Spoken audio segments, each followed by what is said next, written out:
Asher, ano-ano na ang mga napag-usapan sa pagdinig ng Senado kaugnay ng pag-aresto kay dating Pangulong Duterte?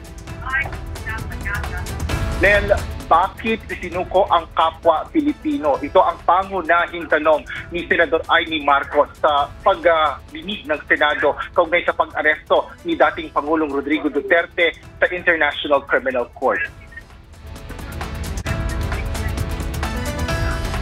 Ilan sa mga opisyal na dumalo sa pagdinig ay sina Justice Secretary Cristina Remulla, National Security Council Director General Eduardo Año at Interior and Local Government Secretary John Vic Remulla. Kasama rin sa guest list si Defense Secretary Gilberto Teodoro Jr. at mga Philippine National Police officials na sina PNP o Police General Romel Marbil at Police Major General Nicolas Torres III. Tanong ni Senate Committee on Foreign Affairs Chairperson Amy Marcos sa kanyang opening speech, bakit isinupo si Duterte na parang walang sariling bayan. Ito ay habang may sarili rin namang mga batas ang bansa na dapat manaig at hindi ang ibang bayan.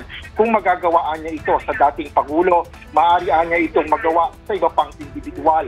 Ang hustisya niya na itinataw o itinapataw ng dayuhan ay hindi hustisya kundi pang-aalipin dahil hindi niya ito hindi niya tayo alipin kundi mga Pilipino. Question naman kay kinisyon naman ni Senador Christopher Bongo kung bakit umabot sa ganito, kung may umiiral na hustisya sa bansa at bakit pinayagan ito ng gobyerno.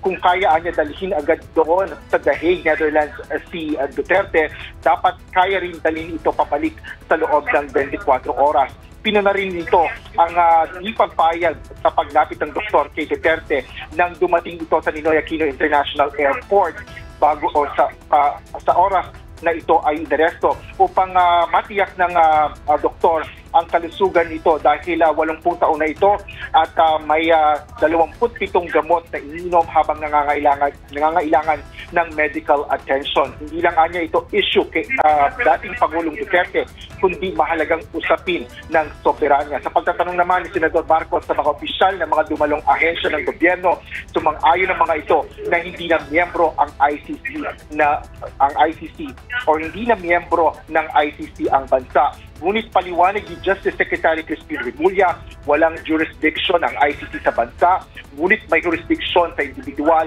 na nakagawa ng krimen. Sagot naman dito ni Senador Marcos ay hindi naman nililitis ang buong bansa, kundi ang individual. Ang pagdinig ng Senado dito at sumasa-ilalim sa mga pagtatanong mga resource person, mga official ng iba't ibang mga kaukulang ahensya. Kaugnay nga yan sa pag-aresto kay dating Pangulo. Yan muna ang latest dito sa Senado. Balik sa iyo, Nel. Maraming salamat, Asher Cadapan Jr.